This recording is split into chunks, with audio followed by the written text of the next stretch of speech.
Muy buenas a todos, guapísimos. Aquí Matías del canal Así no se dice para la nueva entrega del canal en la que hoy iremos a entrevistar a ciertos especialistas y casos para poder indagar más sobre este tema. En este caso iremos al Colegio Cristo Jesús en Bellavista, Callao, para poder entrevistar. Vamos.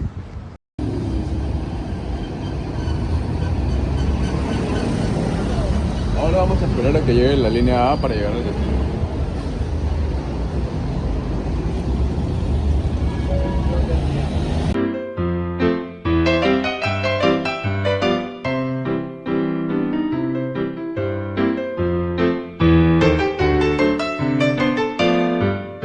Ya llegó la... Vamos. Oh, no corras.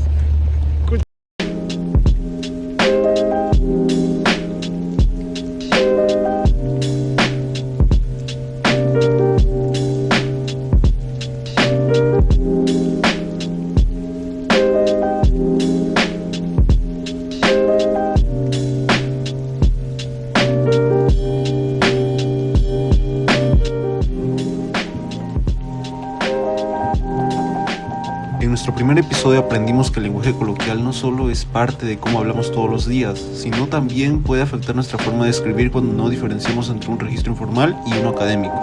Vimos el uso de jergas, abreviaciones o palabras, como suenan, puede restarle claridad, formalidad y corrección a nuestros trabajos escolares. También entendimos que escribir no solo es poner palabras, sino pensar, organizar y revisar lo que queremos comunicar. Te brindamos tips y todo teniendo en cuenta la base teórica. Ahora vamos a descubrir qué es lo que pasa en la realidad. Bienvenidos a la segunda entrega de Así no se dice. Ahora vamos a seguir esta ruta para llegar al colegio. Desde aquí, en Miraflores, hasta Bellavista, Callao, justo al lado de San Marcos. Aquí estamos, el canal Así no se dice, con el docente, Isaac Lizarreo. el cual ahora nos explicará su camino por la docencia y su edad y algunos datos sobre él. Un gusto poderme comunicar con ustedes, estar presente en este canal y sobre todo el interés hacia la lectura y la comunicación. Yo soy psicólogo de profesión, sin embargo, en mi experiencia en los colegios había notado precisamente dificultades sobre la lectura. Es más, incluso lo notamos en las mismas universidades. Te topas con compañeros de primeros ciclos que no leen o tienen dificultades en la comprensión de los textos científicos a los cuales nosotros nos dirigimos cuando estamos en la educación superior.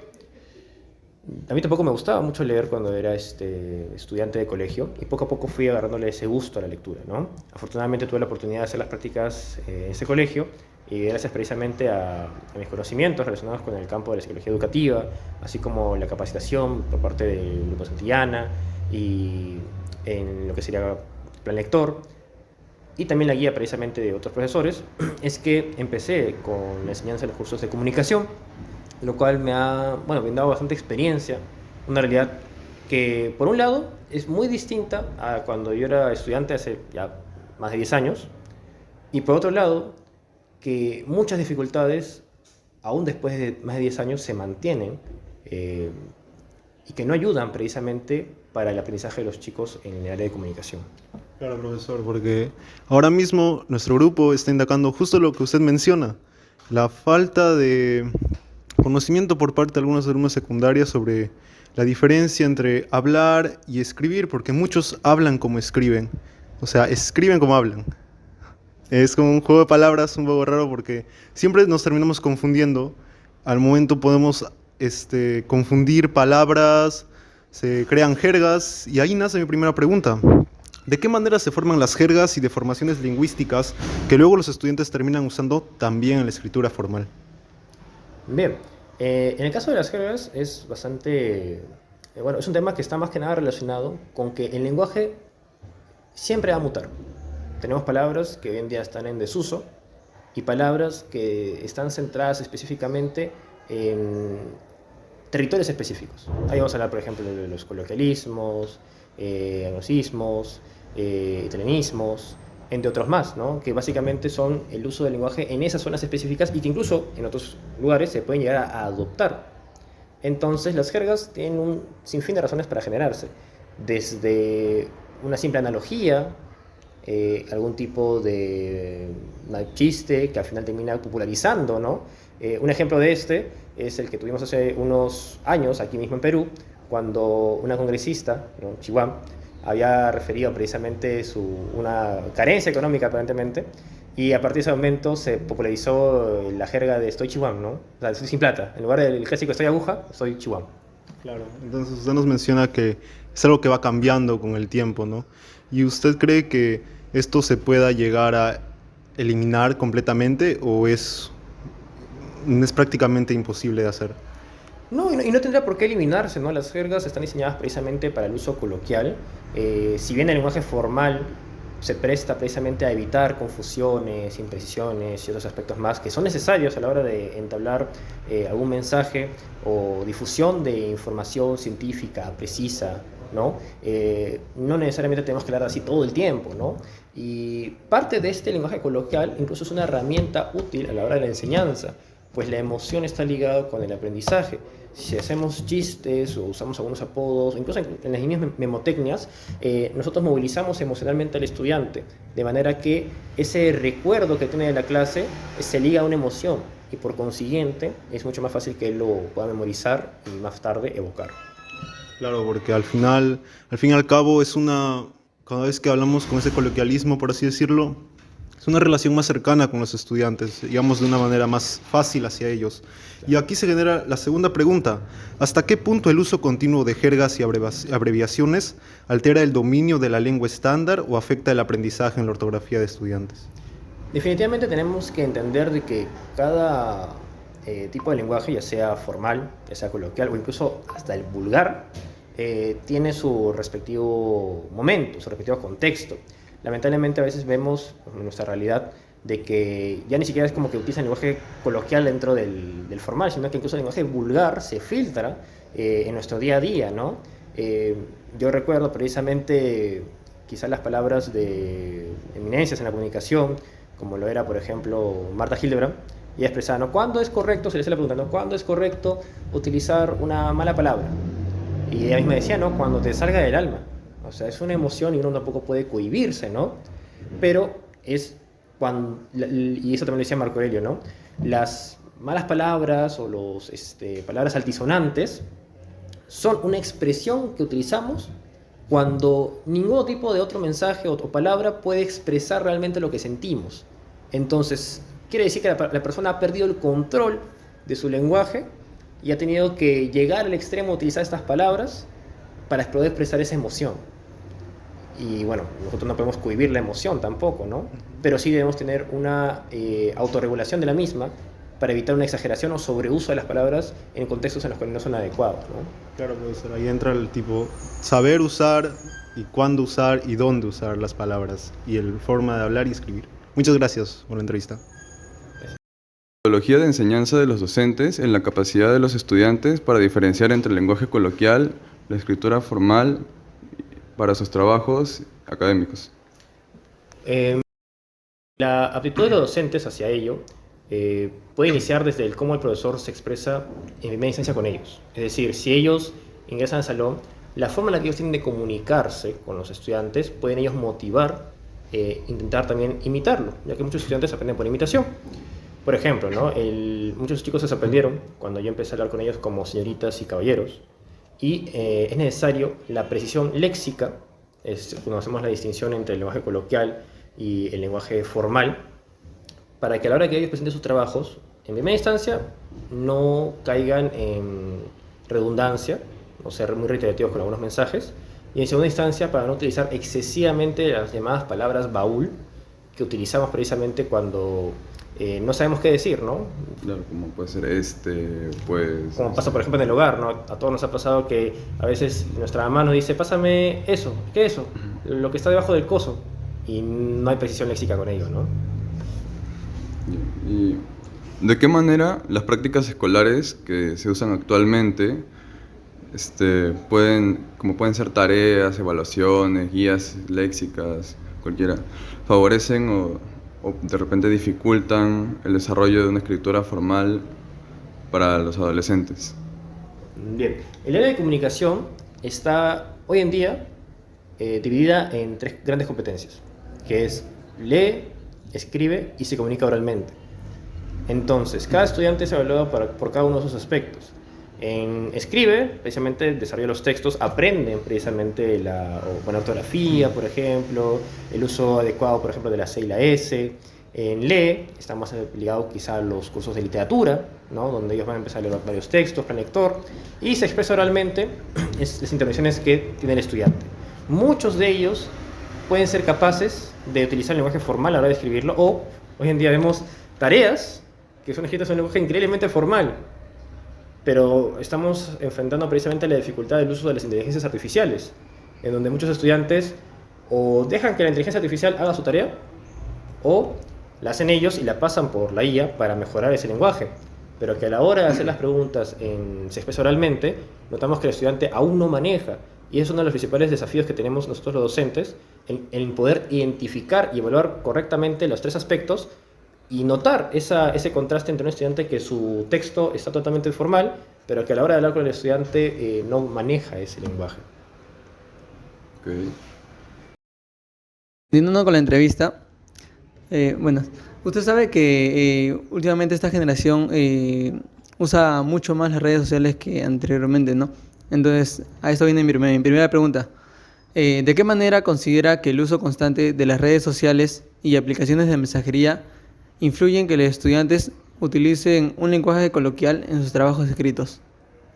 Definitivamente es algo que incluso afectaba a mi generación, ¿no? Hace más de 10 años teníamos esta moda aquí en Perú, que hasta se le decía, no sé si ustedes la conocerán, ¿no? La moda a mixer, donde la gente utilizaba las vocales dobles, la X en lugar de otros elementos como la S, o ponían la Q en lugar del que completo. Y eso era porque, al menos en nuestra instancia, en primer momento nosotros utilizábamos mensajería de texto para comunicarnos.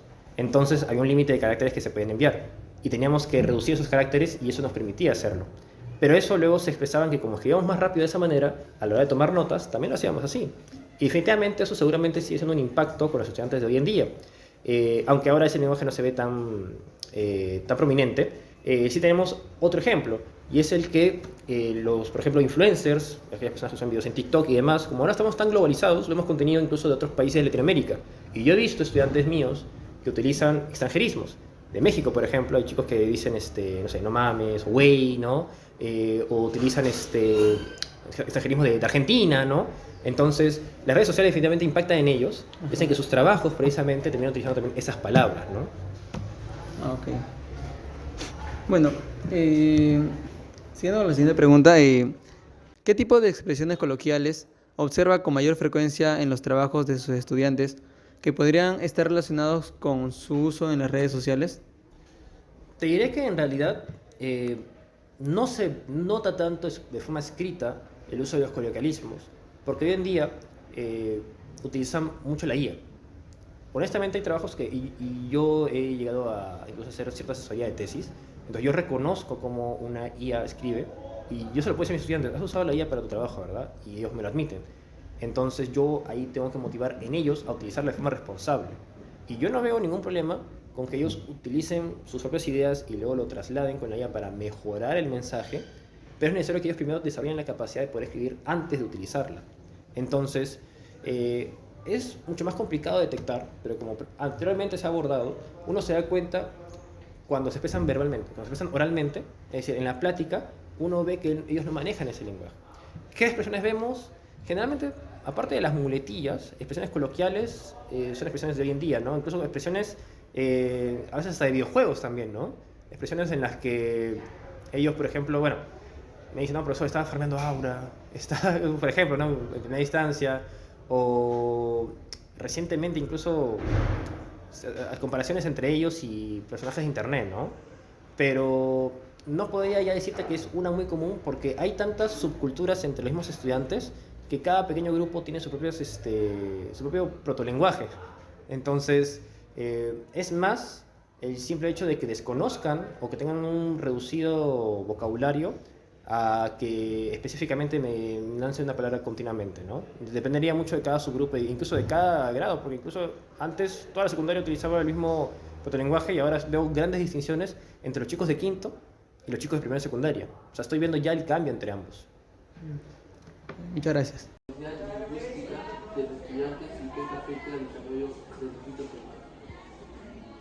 Bueno, para poder valorar ello, como hemos dicho antes, el estudiante área de comunicación es evaluado bajo 3 aspectos: lee, escribe y se comunica oralmente. Nosotros primero teníamos que darle la oportunidad al estudiante de leer en un lenguaje neutral, por así decirlo, y hay textos así. Nosotros, y ese es un problema que choca, ¿no? Porque por un lado hay textos que están redactados en una traducción, por ejemplo, neutral, ¿no? Como el doblaje, y ellos lo pueden leer. Pero si yo quiero darle un clásico de clásicos, como por ejemplo La ciudad de los perros, aquí en Perú, va a haber ciertos coloquialismos de aquella época que hasta el día de hoy se mantienen y otros no, y que son ajenos a su realidad, pero otros le puede hacer entender mucho mejor el texto. Otros casos, como aquellas obras indigenistas, como Llevar Fiestas, por ejemplo, entre otras más, pueden a ellos enseñarles, a aquellos que desconozcan, algunas jergas o quechuismos, precisamente que provienen de la sierra. Entonces, nosotros no podemos simplemente desacreditar estas palabras o jergas en su uso coloquial, pero el lenguaje formal va a ser necesario a la hora de evaluarlos a todos, por decirlo, para la misma vara, porque estamos hablando de un texto que debería de tener una precisión que va acorde precisamente a un contexto científico, a un contexto de aprendizaje, a un contexto de investigación. Entonces, en el uso diario yo puedo comunicarme con los chicos y que ellos usen su lenguaje coloquial conmigo para intentar expresar y que yo pueda ver que entendieron lo que estoy hablando. Pero a la hora de hacer el registro formal escrito es donde se solicita que ellos utilicen el lenguaje formal, y en caso de no utilizarlo, para eso estamos los docentes, para acompañarlos en ese proceso que más adelante les va a ser útil en la vida universitaria y en el ambiente laboral. Muchas gracias.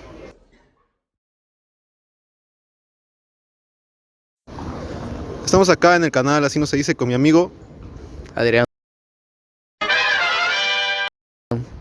de edad, 17, el cual está cursando él quinta secundaria. quinta secundaria, claro que sí. Y haremos una serie de preguntas. ¿Qué palabras o jergas que usas al hablar crees que también usas cuando escribes y con qué frecuencia las usas?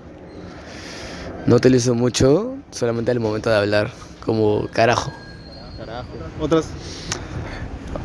ya pe, mano, que fue causa, ya era. ¿Y nunca, en ningún momento, alguna de esas jergas las usaste cuando escribes sin querer o viste que un compañero las usó? No, solamente cuando un compañero lo utilizó. Un compañero lo utilizó. ¿Y de qué manera lo utilizó? ¿En una tarea, en un proyecto, en un texto? ¿Te generó una serie de dudas de por qué lo hizo? O sea, ¿te pareció raro o fue algo normal? No, la verdad lo hizo en sentido de broma entre nosotros. Eso es todo el salón. Segunda pregunta. ¿Alguna vez has dudado de cómo se escribe alguna palabra? ¿O por qué estás acostumbrado a decirla? ¿O cuáles fueron los errores que cometiste al decir esa palabra y con qué frecuencia te ocurre? He sentido, ¿cómo era? He sentido curiosidad en cómo se escribe la palabra. ¿Sí? ¿Y a qué recursos recurres cuando no sabes cómo se escribe esa palabra? A Google. A Google.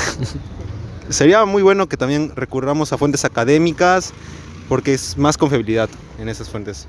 Dame ejemplos de palabras que usas cuando escribes y cuando hablas, ya sea jergas, de ese tipo. ¿No usas jergas? En el lenguaje formal, cuando vas a escribir, siempre tienes una buena actividad, o sea, escribes bien y te cago, man. Bueno, siendo con Adrián y las preguntas, ¿crees que el uso diario de las redes sociales o aplicaciones de mensajería hace que influya en tus expresiones coloquiales en tus trabajos? Sí, poco. Bueno, ¿qué plataformas digitales piensas que influyen en tu manera de escribir y por qué? Utilizo más el TikTok porque a veces los videos que salen es como que los Pues te contagian. claro, como que te contagian, y las palabras que dicen es como que lo dices Imitándolas. imitándolos, como que se te sale. Ah, ok. Bien. ¿Sientes que las clases que tienes de comunicación y lenguaje afectan o ayudan a entender cuándo debes usar un lenguaje formal y cuándo no? Sí, me ayudan.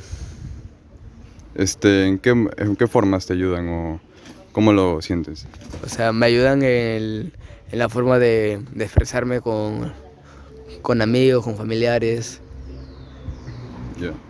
Y para la segunda pregunta, ¿crees que las tareas o actividades que te dejan para la casa o que hagas ahí en el colegio realmente te están ayudando a mejorar tu manera de redactar los textos de una manera que no sea coloquial, o sea, una manera formal? Claro, sí. ¿Por qué? O sea, ¿por qué sientes eso? Porque al momento de trabajar es como que sé qué palabra debo de escribir bien. O sea, cuando estás trabajando ya te acuerdas de cuál debes usar y cuál no, y ya después cuando ya estás en un ambiente informal, ya sabes que ya no es necesario que uses eso. Exacto. Muchas gracias.